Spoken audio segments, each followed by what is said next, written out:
Hello guys, this is Pap from Pap back at it again, and today we are here with another request.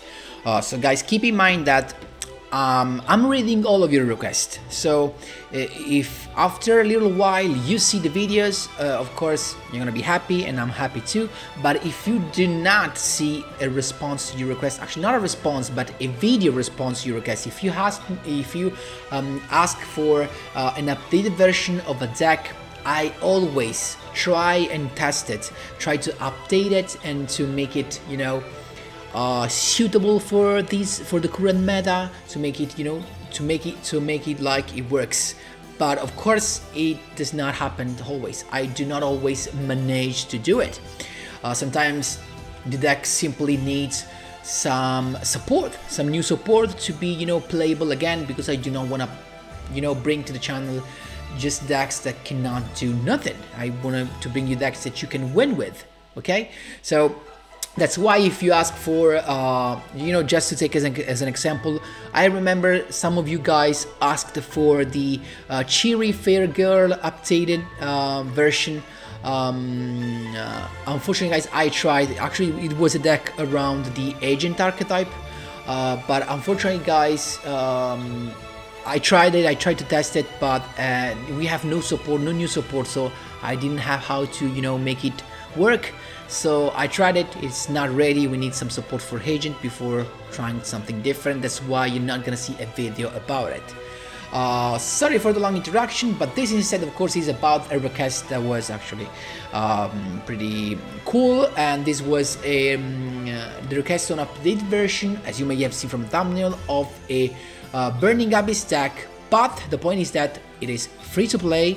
So as you're gonna see, free to play, and it's pretty cool, it is pretty good, and in fact of course we know that Burning Abyss is still tier 3, and that's the reason for that. It is really good. It can actually have a chance to be competitive and definitely cog worthy. A little bit actually, the only problem with this deck is that you need to think a lot. There are a lot of moves you can make, and you need to be aware of what your opponent is playing, or what his combos are. So you need to be, you know, full eyes open when you play this deck, and be careful about the time limit. But before jumping right into it guys, just a quick reminder, if you enjoy the content, please leave a like and subscribe. I really appreciate it and really helps me a lot. Let's jump right into it. So I'm here with Sarah again, and this skill is quite well known. Mind of the Plana. Once that your opponent has banished stuff, you can activate the skill, and those banished cards vanish in the nothingness, so they just disappear. Of course, this is combined with the effect of a Farfa, limited 3, because you can just banish a monster until the end of the turn, but if you do Mind of the Plana, the monster will never come back. So this is free to play. So let's start from the beginning. We have a True Guide from the Underworld, just from actually a package that you can buy, I think, for 800 gems. You get this, one copy of this that is limited 1, and some packs, I think 10 or 15 from the newest box. Then we have Skarm, only one UR from a main box, actually the main box where you can find both the Dante and the Virgil, the couple of Virgil. So you're supposed to have one full box opening, if you're not that lucky, to get one copy of Skarm, to get double copy of Sir, and get one Dante and double Virgil, just in one box opening.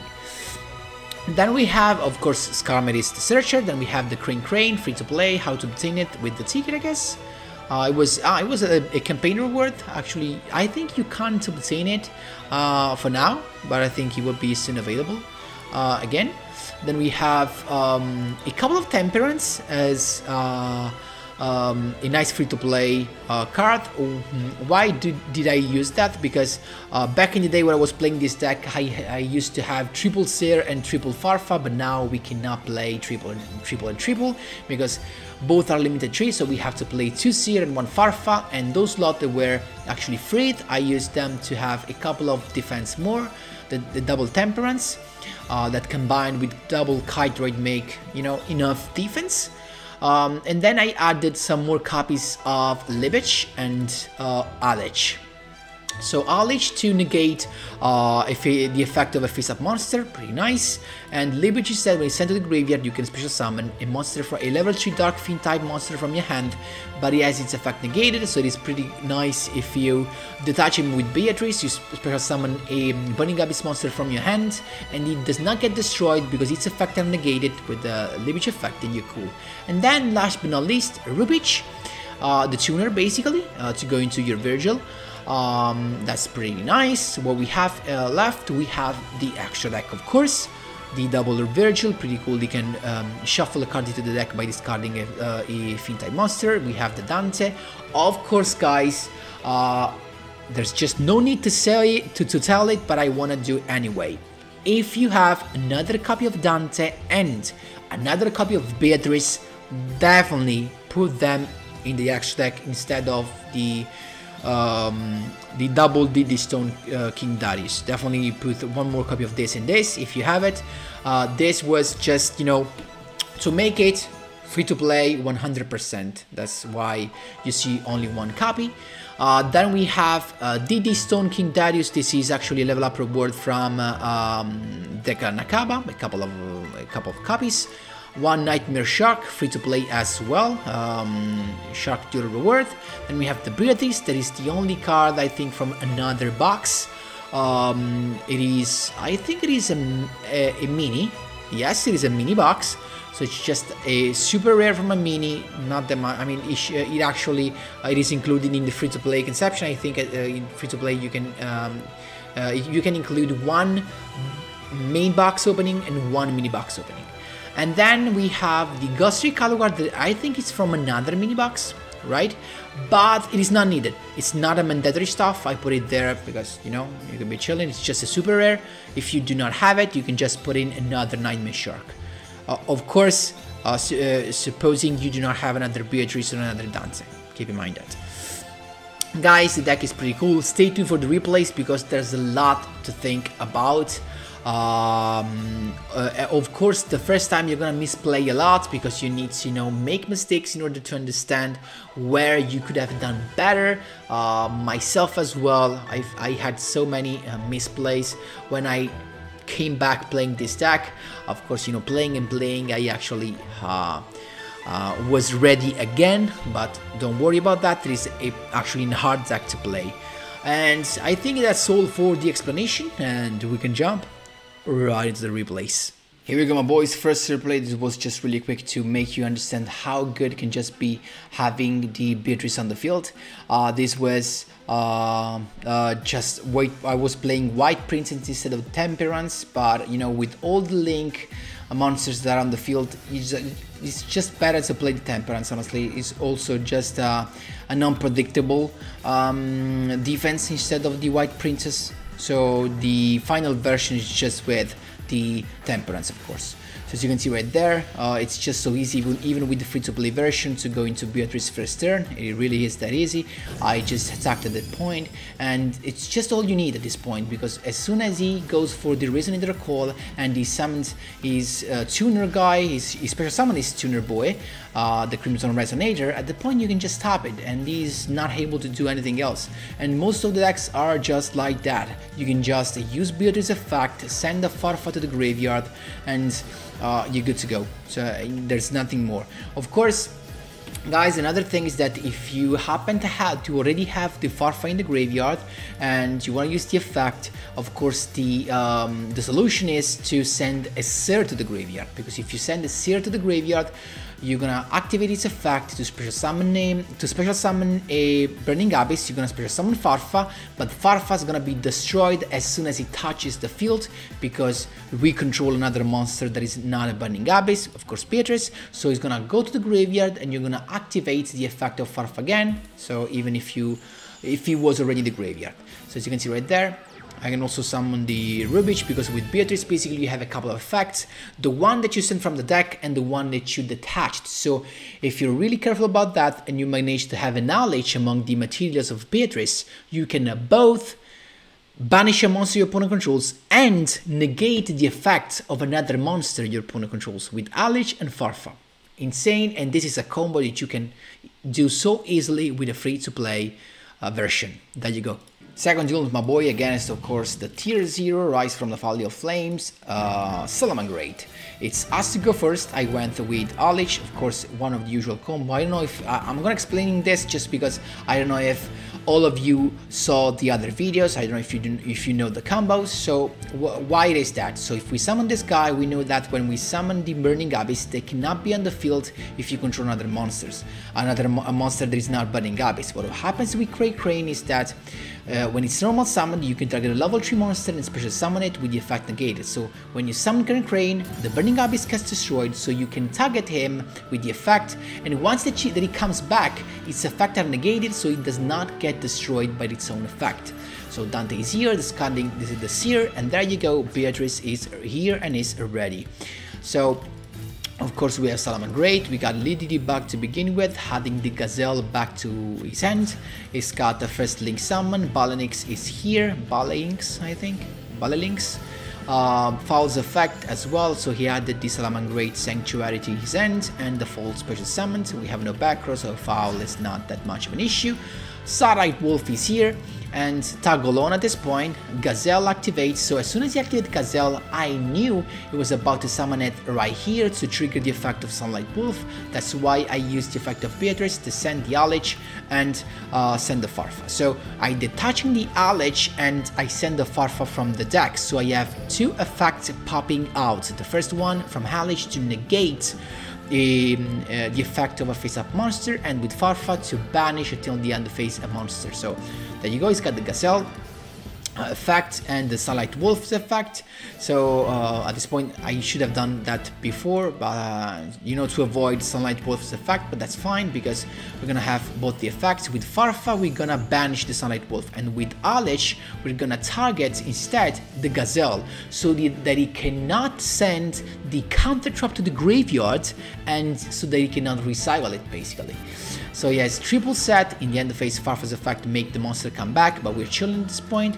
So I went with Cray Crane, that is a perfect pick because he negates the effect of the target, so no worries if we have monsters actually that are not Burning Abyss. I picked Farfa again, so I could use the effect once again. I went with Alucard to pop some back rows, but it's got the Karma Cut. With the Karma Cut though, the Farfa is still set at the graveyard, so effect pops out again.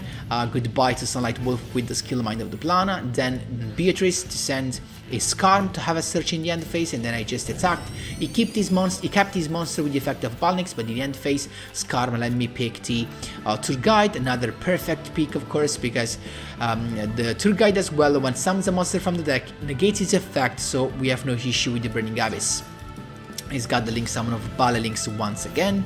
Then he's gonna use the effect of Salamangreat Sickle to grab a Jack Jaguar. You still have to normal summon. There you go, normal summon to the Jack Jaguar. At this point, Beatrice to send the Dante and the Seal to the graveyard. So at this point, because the Farfa is in the graveyard, right? So we have to send Seer so we can summon back the Farfa. So there you go. We got Farfa back that is gonna be destroyed, and then Dante's effect to recycle a Seer, and then Farfa's effect to banish the Jack Jaguar. He can't do nothing at this point. Next turn I have another rank 3. He lost for the time limit because he actually stopped playing. He didn't know what to do. That's how you do it, my boys. There you go. This was my boys on the 4th win in a row. These guys are all from King of Games rank because, you know, I reached King of Games. He's got another Salamangreat, but this time with Yugimuto actually from the Dual Monsters World. He's got the Gazelle and the Foul, as you can see right there, after he discarded the Mirror.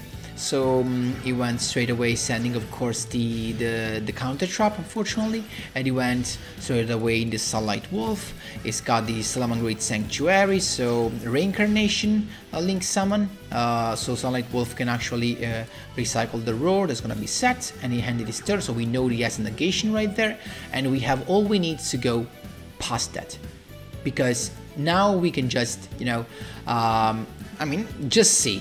So we're gonna begin with the effect of Alich to special summon both the boys, and then the effect of Libich to special summon the other one. So it's going to use, of course, it's going to use the effect of Sunlight Wolf because I made the mistake of summoning a boy into the Link summon, actually into the Link arrow. So that's why he recycled the Gazelle. I went for Ghostly Kalugar to pop it to force it, right? But at this point he had to activate that, and that's fine. Actually it was a good move because he shouldn't have, because now that he popped the Ghostly Kalugar, I can normal summon my Crane because I didn't normal summon yet, to use the effect, and you know what, to go into Dante at this point, discarding that and going to Beatrice as well. So it was a mistake, because if he didn't activate the Roar, I would have had my Ghostly Kalugar here, and I could have summoned actually I could have done it anyway, because with the Crane and get the effect. So okay, maybe it was correct. And then Beatrice to attack, he of course saved itself with that, that's fine.